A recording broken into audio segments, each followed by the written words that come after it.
Welcome back to Cruise Escapes with George and Dan. We're back on board P&O Britannia for a 7-night cruise to the stunning Norwegian Fjords, and we're so excited to share the journey with you. Using the cruise globe, we are able to show you our exact itinerary. We set sail from Southampton, spent a day at sea, and then visited 4 incredible ports. Stavanger, joining our first hop-on hop-off bus.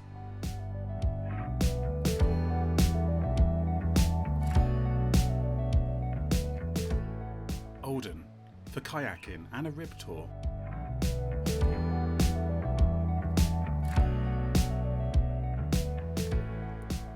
Ålesund, where we visit the Atlantic Sea Park.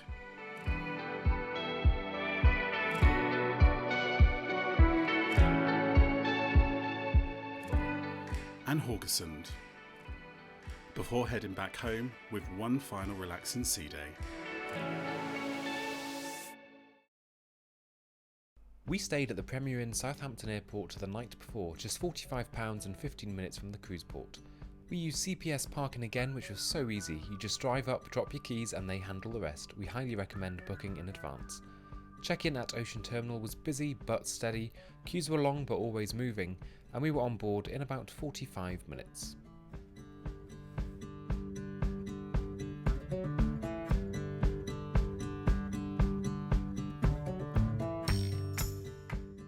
We're in cabin G624, a JE grade obstructed balcony on deck 8. There is plenty of storage space, plus a small safe.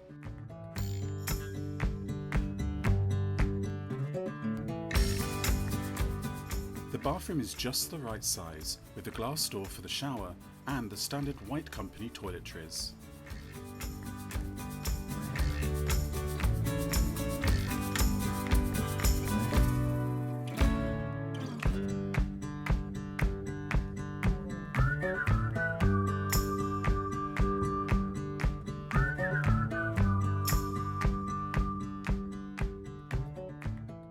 Moving into the living area, the bed area is currently set to a twin configuration.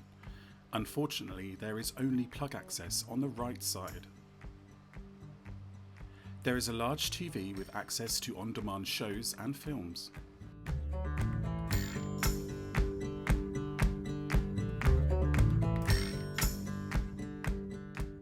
The desk area is a little busy with a telephone, mirror, information storage, as well as a kettle and tea and coffee.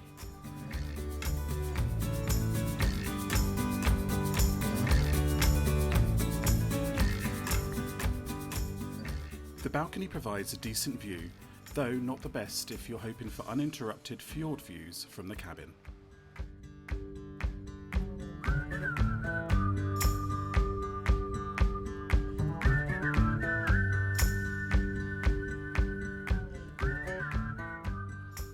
After muster we went to explore the ship a bit. We stopped by the Oasis Spa to check out the newly refurbished thermal suite. It's had a bit of a glow up since our last time on board. Limited spaces are available during a cruise, but you can book your 2-hour session from £49 per person.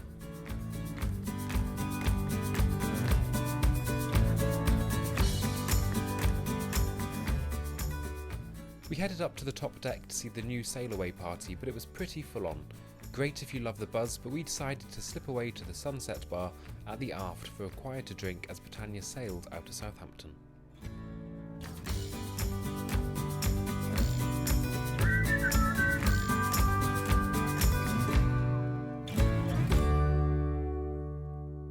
It was my birthday, so we booked dinner at the Epicurean. We booked in advance for £24 per person. Well worth it if you're after something a bit more refined and relaxed.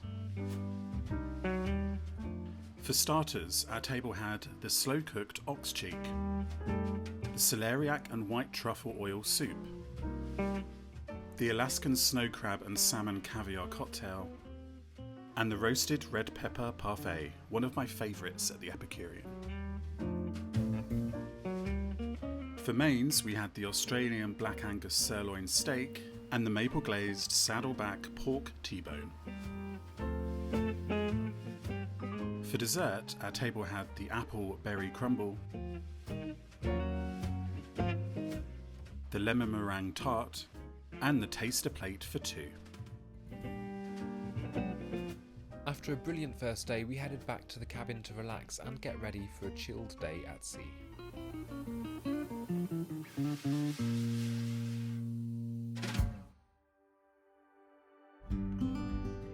It's day 2 and we are at sea, so we start the day with room service breakfast in bed.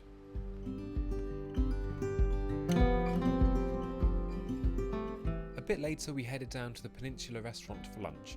One thing we always say, the soups on P&O are underrated. Today we had a tomato soup to start. Sounds basic, but it's so flavourful. Then we had a Wiltshire ham and mustard baguette and sausage and mash. Comfort food done well. For dessert we tried the chilled peach melba and a proper British treacle suet pudding. Delicious.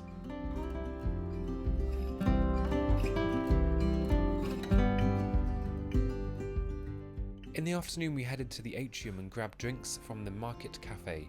They also do cakes and ice cream at an extra cost. Ideal for an afternoon treat.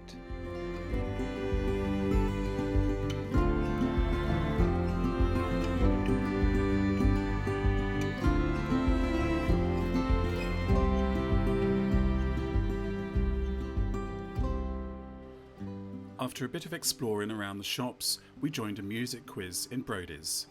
We didn't win, but we had a laugh, and it's always a good vibe in there. It was celebration night, but we decided not to bring formal clothes on this trip. We wanted a relaxed cruise, so instead of dressing up, we headed to the buffet and had an easygoing dinner to finish off the day.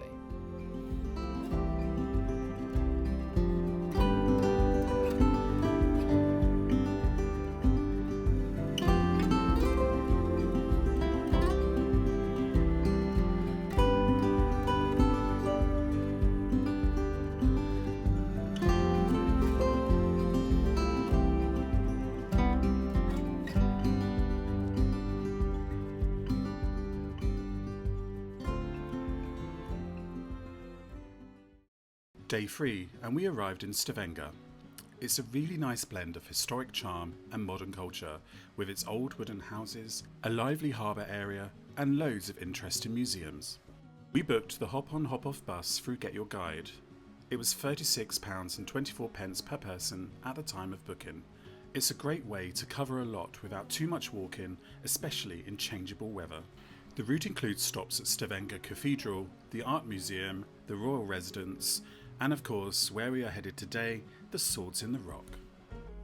This spot is about 10 minutes outside the main city and it's one of the most iconic landmarks in the area.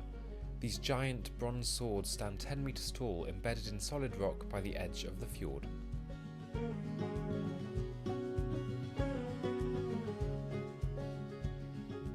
After a bit of time exploring the monument, we hopped back on the bus and headed into town.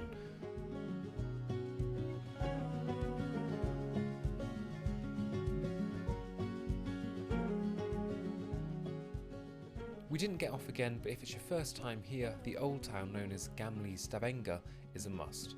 It's full of preserved white wooden houses, cobbled streets and little galleries and shops.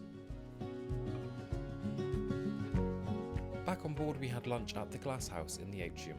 We went for tapas, including patatas bravas and a shared sirloin steak.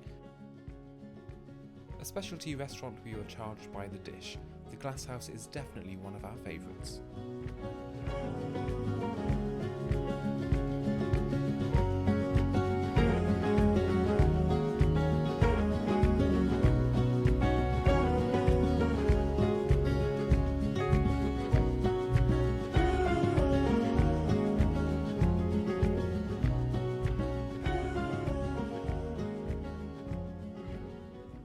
We ate in the Meridian restaurant that evening, a relaxed, included venue. Starters were cream of broccoli and tomato soup.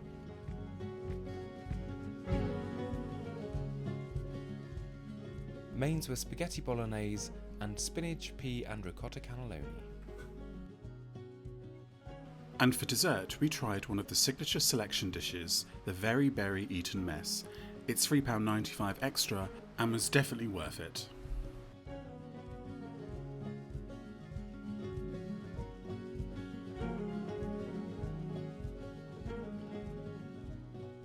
So that's days 1 to 3 on board P&O Cruises Britannia. From a smooth embarkation and relaxing sea day to a brilliant visit to Stavanger, the cruise is already off to a fantastic start. Coming up next, Olden, Ålesund and Haugesund with kayaking, a rib ride and a night at the Cookery Club you won't want to miss. Make sure you hit subscribe, give this video a like and let us know in the comments what your favourite Norwegian port is, or if you've cruised with P&O before. Thanks for watching Cruise Escapes with George and Dan, we'll see you in the next one.